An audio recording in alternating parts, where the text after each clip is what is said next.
भगवान कहते हैं माँ यद मन भटकता है तो हमें कुछ बातों का ध्यान रखना चाहिए। किन बातों का? बोले हमें मन क्यों भटकता है इस पे विचार करना चाहिए।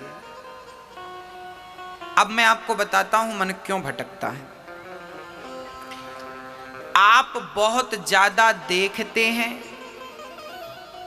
तो मन वहां जाता है जहां जो आप देखते हैं, और जो आप देखते हैं वो प्राप्त करने की इच्छाएं होने लगती हैं, तो फिर मन भटकने लगता है।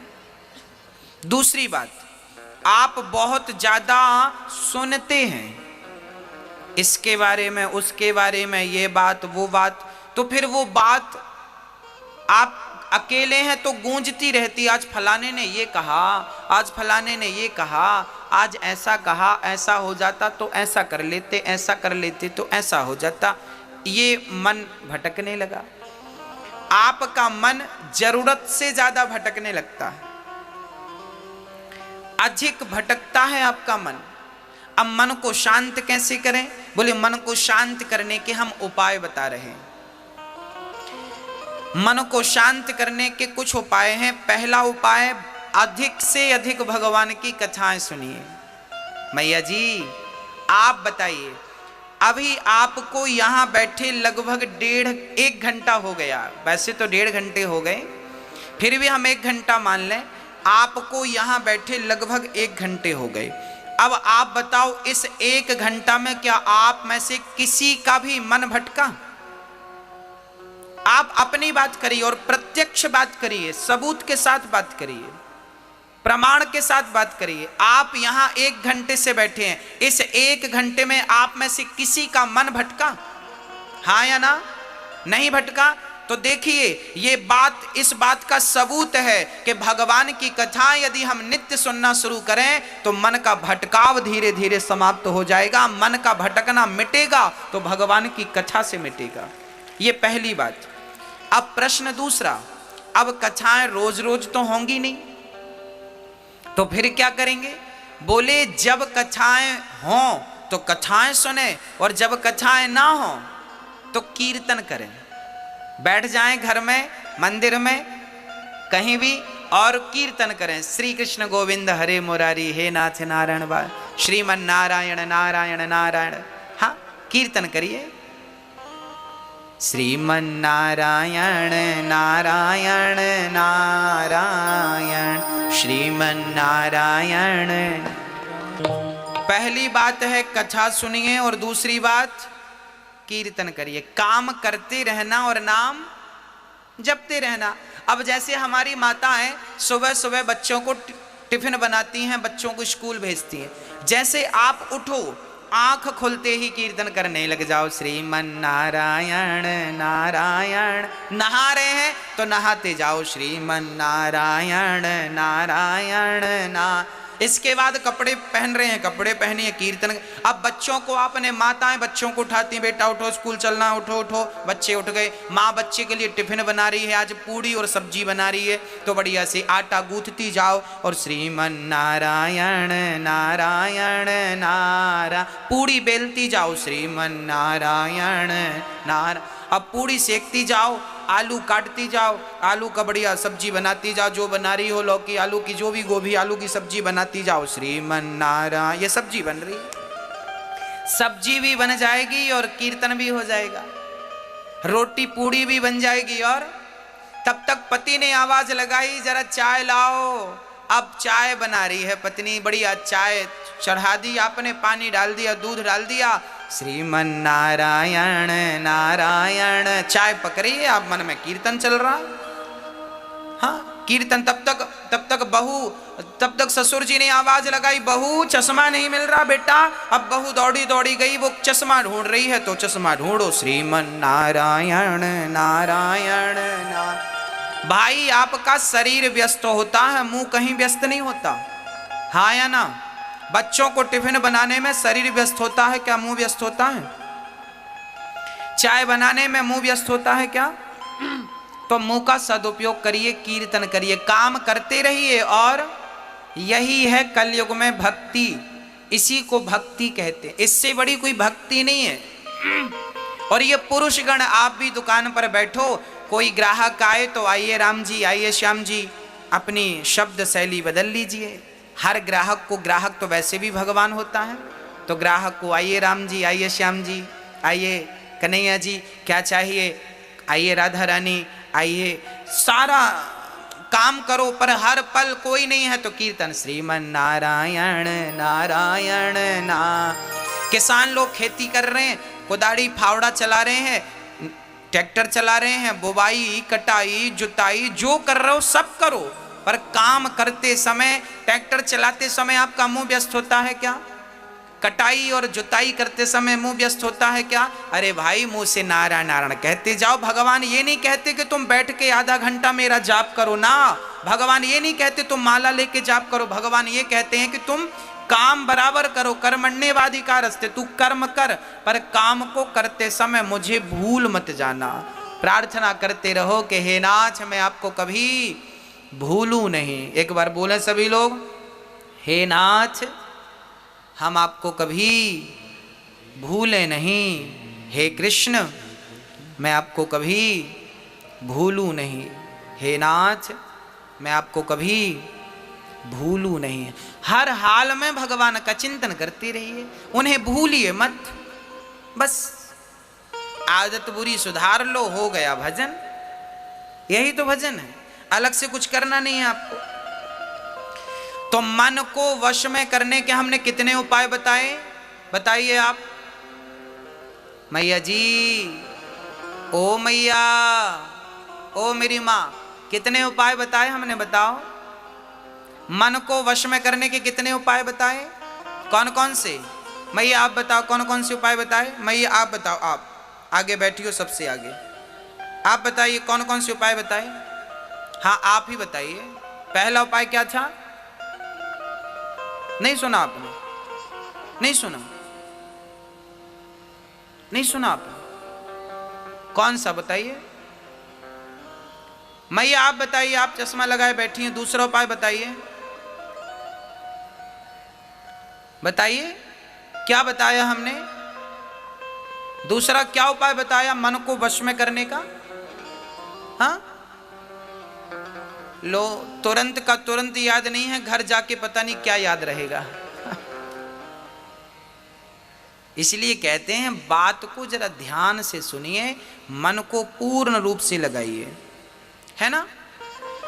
मन को वश में करना हो तो पहला काम है भगवान की कथाएं ज्यादा सुनो, दूसरा काम है कीर्तन ज्यादा करो। काम करते रहो और नाम जपते रहो। ये दो चीज यदि आपके अंदर आ गई तो मन धीरे धीरे, कितना भी बिगड़ा हुआ मन क्यों ना हो, वो धीरे धीरे केंद्रित हो जाएगा। और याद रखना मेरी माँ, जिस दिन मन बिल्कुल शांत हो गया उस दिन, उसके दूसरे दिन नहीं, उसी दिन परमात्मा की प्राप्ति आपको हो जाएगी। मैं आपको एक छोटा सा एग्जाम्पल देख के समझाता हूं। यदि सुई हिल रही है तो क्या हिलती हुई सुई में कोई धागा डाल सकता है? कहो हाँ या ना? नहीं। धागा डालने के लिए सुई को क्या करना पड़ेगा? स्थिर करना पड़ेगा। सुई स्थिर है तो उसमें धागा आसानी से चला जाएगा। उसी प्रकार मन जिस दिन स्थिर हो जाएगा उस दिन परमात्मा आसानी से आपके मन मंदिर में प्रवेश कर जाएगा। मन तो स्थिर हो, मन ही स्थिर नहीं है। मन की गति है अटपटी, झटपट लखे न कोय, और मन की जब खटपट मिटे तो झटपट दर्शन होए। मन के हारे हार है, मन के जीते जीत, और मन ही मिलावत राम से, मन ही करत फजीत। सारी गति मन की ही है। मन, गीता में लिखा है मन एव मनुष्याणाम बंधनम मोक्ष कारणम। ये मन ही बंधन का कारण है और मन ही मोक्ष का कारण है। मैया जी, बंधन का कारण क्या है? मन। और मोक्ष का कारण क्या है? मन। ये मन ही बांधता है और ये मन ही मुक्त करता है। अब आप कहेंगे महाराज जी मन बांधता भी और मुक्त करता, ये कैसे? देखिए, चाबी ताले की एक ही होती है।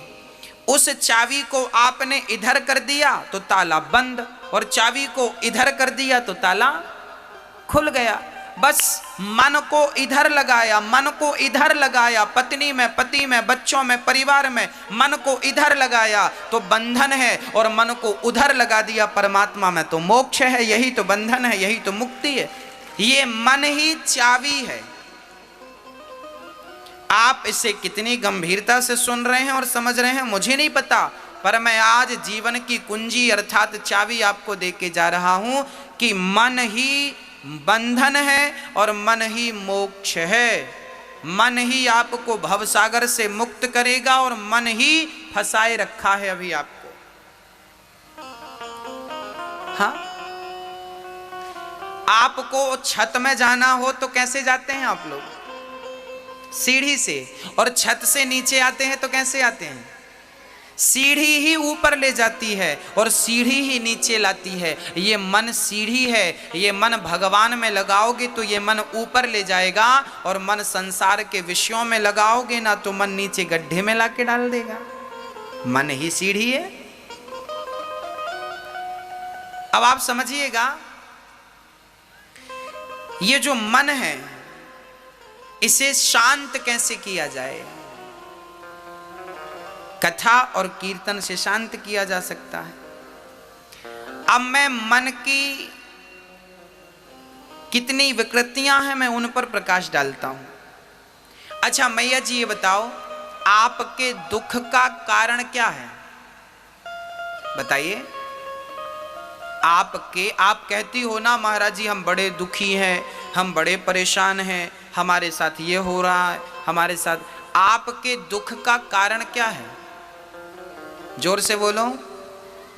आपके दुख का कारण है मन। क्या कारण है?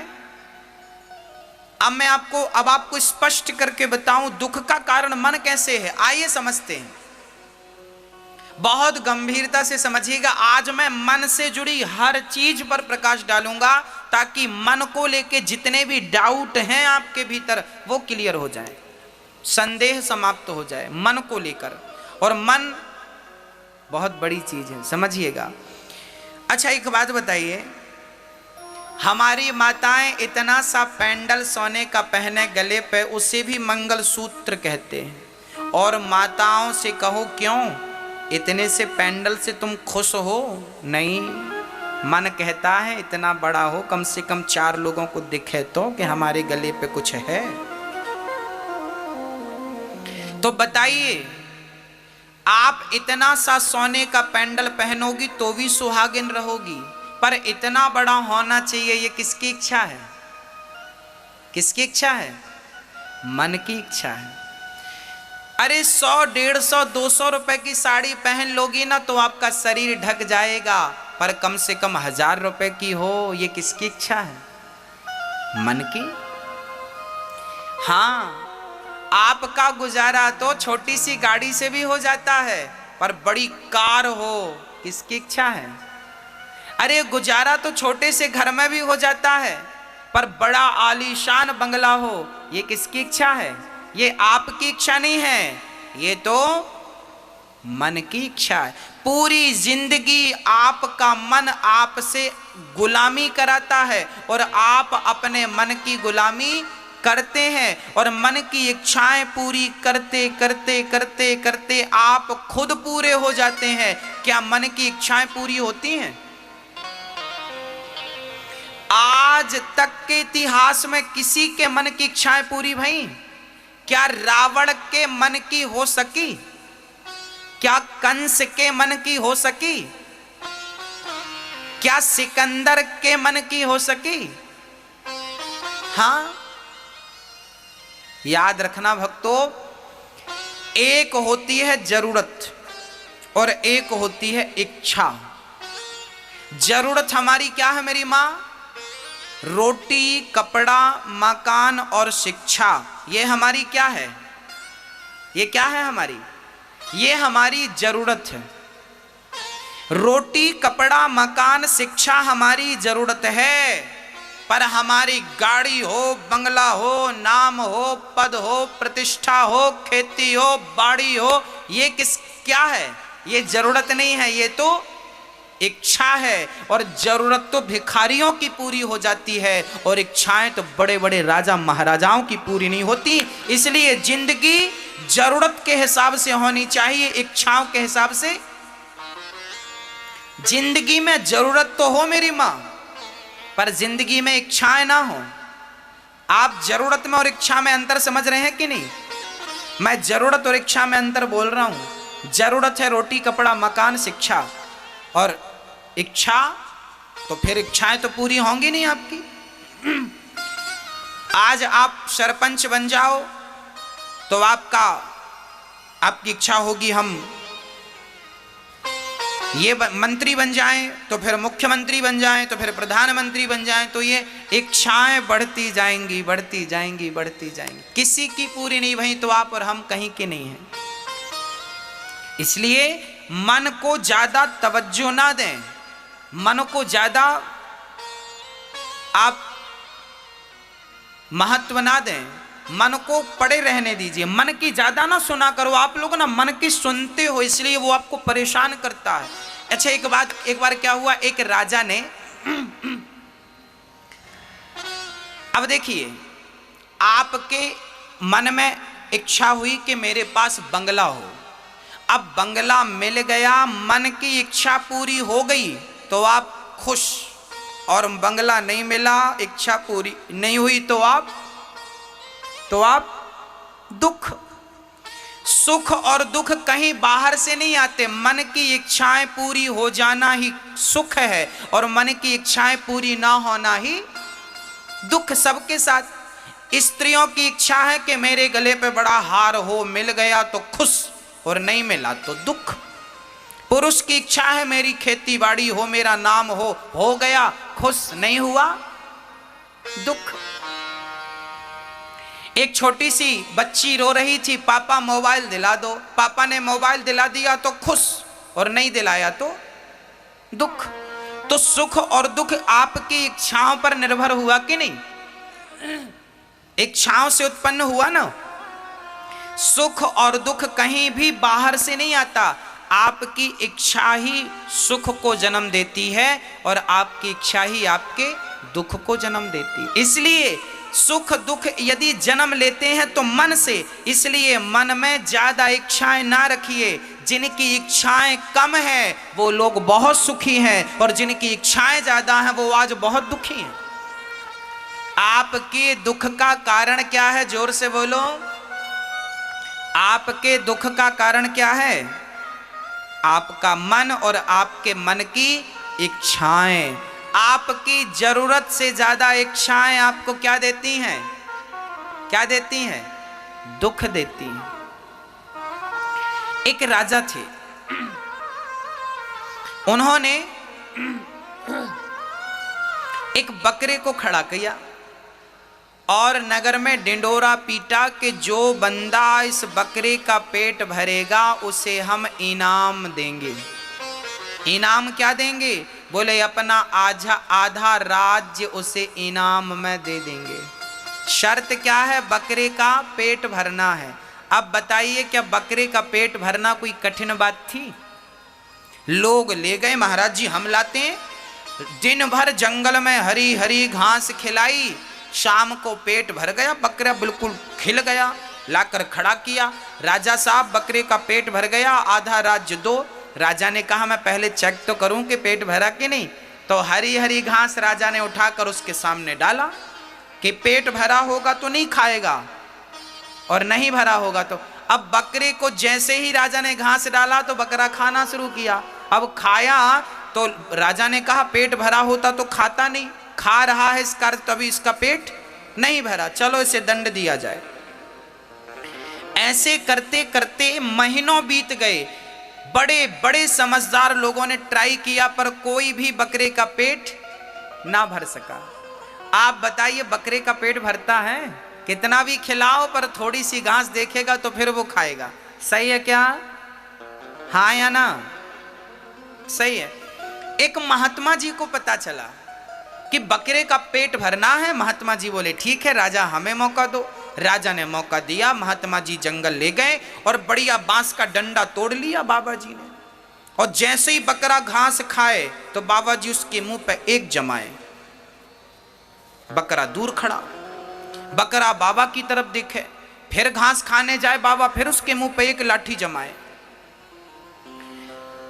अब बकरे को समझ आने लगा कि मैं घास खाता हूं तो लाठी पड़ती है, तो लाठी ना पड़े यदि घास ना खाऊं। बकरा चुपचाप खड़ा रहा।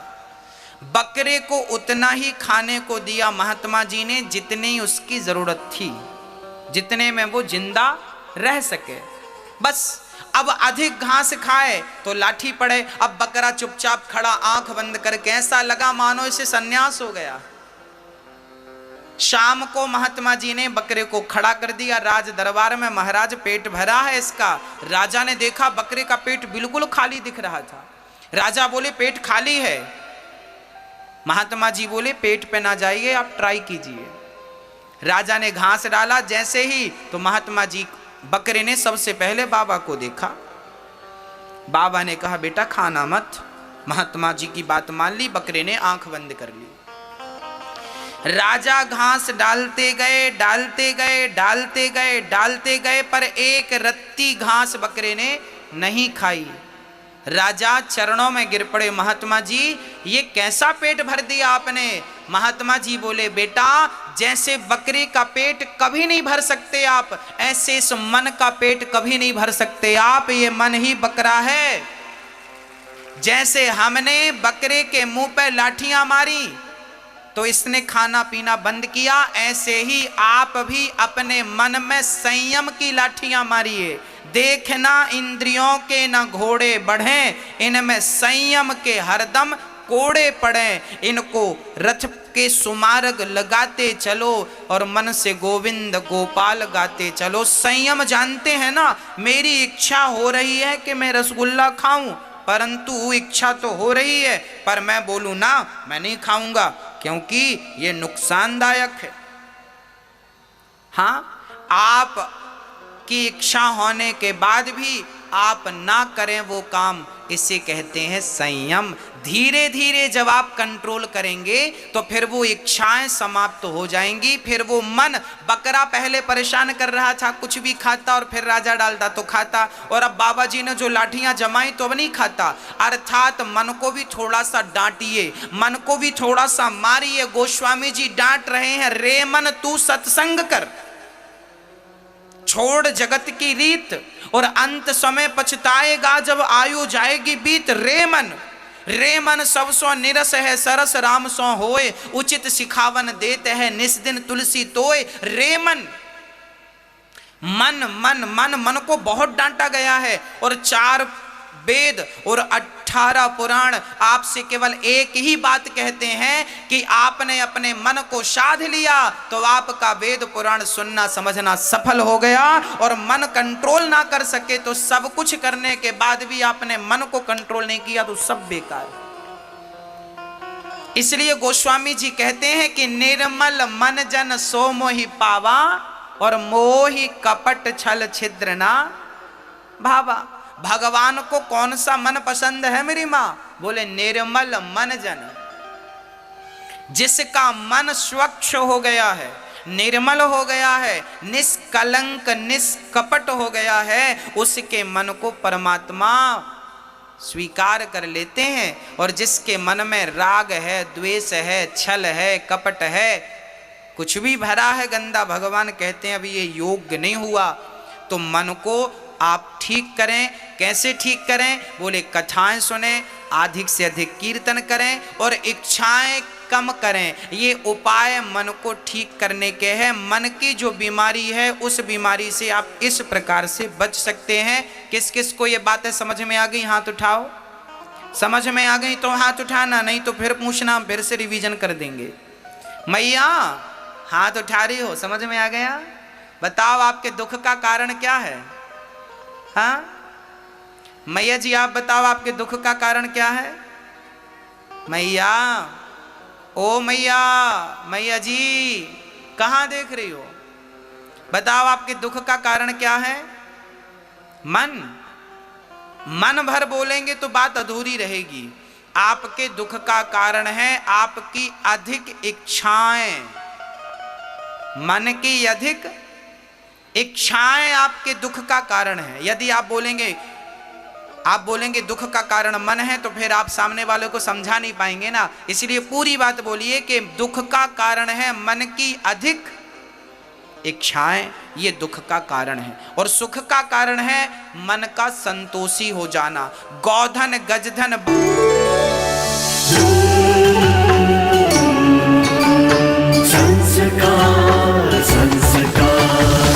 संस्कार, द चैनल ऑफ इंडिया।